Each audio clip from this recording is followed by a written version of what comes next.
सोचो एक कंपनी जो WHO के साथ पार्टनरशिप डील साइन कर रही है, ग्लोबल पीकॉक अवार्ड रिसीव कर रही है एंड उसके बाद भी सबसे बड़े स्कैंडल में सामने आती है। 1987 में बी रामलिंगा राजू ने अपने भाई के साथ मिलकर एक कंपनी बनाई, सत्यम कंप्यूटर्स। 2000s में इंडिया में रियल एस्टेट बूम चल रहा था, यानी लैंड और प्रॉपर्टी के प्राइसेस बहुत तेजी से बढ़ रहे थे। अब राजू ने सोचा कि आईटी कंपनी के अलावा मुझे रियल एस्टेट में भी इन्वेस्ट करना चाहिए और उसे इनसाइडर इन्फॉर्मेशन भी मिल जाती थी कि यहाँ मेट्रो बनने वाली है, यहाँ प्रॉपर्टी खरीदो।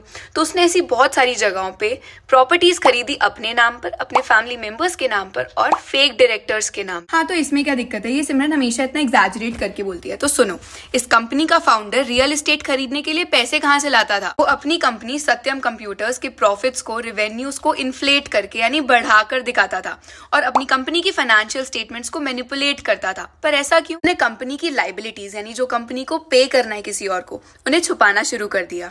फेक सेल्स इनवॉइसेस यानी फेक बिल्स बनाने शुरू कर दिए कि देखो लोगों ने हमसे इतना सारा सामान खरीदा है, हमारी इतनी सेल्स बढ़ चुकी है। एंड उसने फेक बैंक स्टेटमेंट्स भी क्रिएट किए कि हमारे बैंक अकाउंट में देखो इतना सारा पैसा है। अब इसके दो रीजंस होते हैं। अगर एक कंपनी का प्रॉफिट बहुत ज्यादा होता है और बढ़ रहा होता है और फ्यूचर अपॉर्चुनिटीज दिख रही होती है तो उसके शेयर के प्राइसेस बढ़ जाते हैं। अब लोग देख रहे हैं कि उसके शेयर का प्राइस बहुत तेजी से इन्फ्लेट हो रहा है तो लोग उस कंपनी के शेयर्स को खरीदना शुरू कर देते हैं। इसका दूसरा रीजन होता है कि इन्वेस्टर्स का ट्रस्ट बढ़ जाता है और लोग पैसा इन्वेस्ट करना शुरू कर देते हैं। तो राजू को लग रहा था कि मैं रियल एस्टेट से जो प्रॉफिट कमाऊंगा वो बाद में कंपनी में डाल दूंगा और फाइनेंशियल स्टेटमेंट्स बैलेंस हो जाएंगी। लेकिन ट्विस्ट तब आता है जब 2008 में ग्लोबल फाइनेंशियल क्राइसिस होता है, राइट? तो उस वजह से रियल एस्टेट के प्राइसेस बिल्कुल गिर जाते हैं। तो यानी कि अब बिल्कुल पैसा नहीं बचा उसके पास जो वो कंपनी में डाल सके और कंपनी के अकाउंट सारे फेक हैं।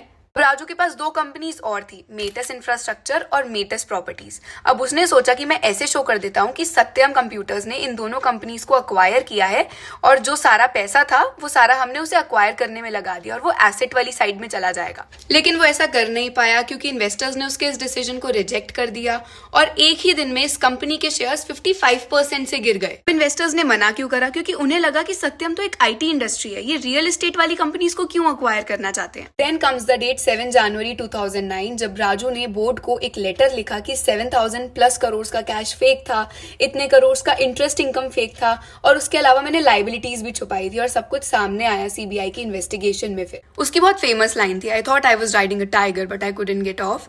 और फिर इन्वेस्टिगेशन हुई थी, पनिशमेंट मिली उसे, उसको और उसके भाई को 7 साल की जेल हुई थी, फाइन इम्पोज किया गया था और ऑडिटर्स को क्वेश्चन किया। इसके बाद रूल स्ट्रिक्ट किए गए, ऑडिटर रोटेशन कंपल्सरी किया, कॉर्पोरेट गवर्नेंस को इम्प्रूव किया गया।